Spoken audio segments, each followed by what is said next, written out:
For more on Venezuela, I want to bring in Dr. Evan Ellis. He is a research professor of Latin American Studies at the U.S. Army War College Strategic Studies Institute. Thank you so much for joining us.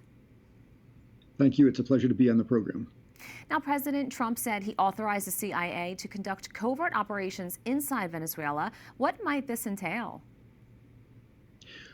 First of all, he didn't say when. The implication is the future, but it wouldn't surprise me if the CIA, just because of the gravity of the situation, has been on the ground in Venezuela for quite some time. You have a series of things you need to do when you're trying to deal with drug operations, and especially if you're thinking of a transition away from Cartel de los Soles, talking or negotiating with the people who could be instrumental in moving against the Maduro government, trying to locate Maduro and the other key leaders, trying to understand what's going on the ground if you are planning a future ground operation. So in general, it's not necessarily just the romanticized concepts of the CIA bringing down a regime, but it's a series of important intelligence activities that you have to do in support of possible operations against our forces and in support of a possible transition to another regime and hopefully towards democracy. Do you think this is about regime change? I think President Trump has gotten to the end of his tolerance on this basically illegitimate regime that is doing harm to the U.S. through drugs, through pushing out migrants, through hosting other threats such as the Russians, the Iranians, Hezbollah, and of course the Chinese. At the end of the day, I think that if U.S. action against the leadership of the Cartel de los Soles results in regime change and the transition to the legitimately elected government of Edmundo Gonzalez, everyone in Washington would cheer that.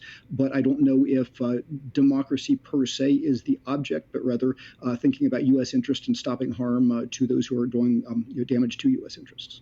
How likely is it that the U.S. would commit to a large-scale operation, and what would be the goals?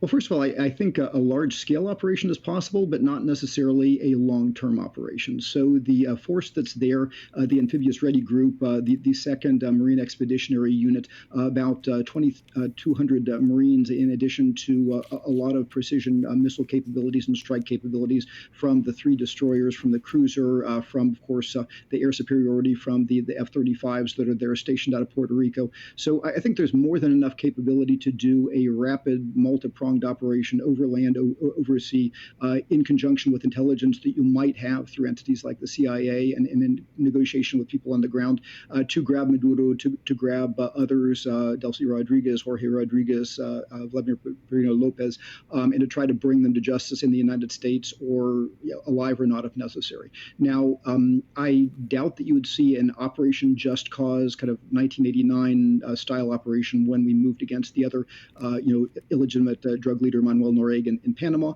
I don't think that you would see the U.S. investing a lot of time to ensure the transition to democracy. However, certainly, Maria Corina Machado and Edmundo Gonzalez, the legitimately elected leaders, would have the opportunity to make that work on their own. But I think any operation would be focused on eliminating the threat of Cartel de los Soles and not necessarily in trying to assure a transition to democracy. How is the U.S. role in the region changing? Well, certainly you're seeing more focus on Latin America in a number of different ways. You've seen Secretary Rubio do a number of visits to the Caribbean, places like Jamaica, places like Suriname, places like Guyana, in ways that have been unprecedented before. You're certainly seeing a lot more focus on the role of China, especially in areas that are close in, such as Panama. I think you're seeing also a shift in the countries that we're working with and the basis on which we're working with those countries, looking towards business that would be win-win for America's first objectives. You saw that with Javier Milei in Argentina, who just recently met with President Trump in the White House. You also see it with a number of other important U.S. partners, Daniel Noboa in Ecuador, Santiago Peña in Paraguay, and even the possibility that you see a shift towards a more pro-U.S. government in Bolivia based on what happens in the Sunday's election. So there's actually, I think, important advances that are being made and an increased focus on trying to make sure that U.S. security interests are protected, whether it's against drugs or it's against the advance of China. Dr. Evan Ellis, thank you so much for your insights on this unfolding topic. Thank you.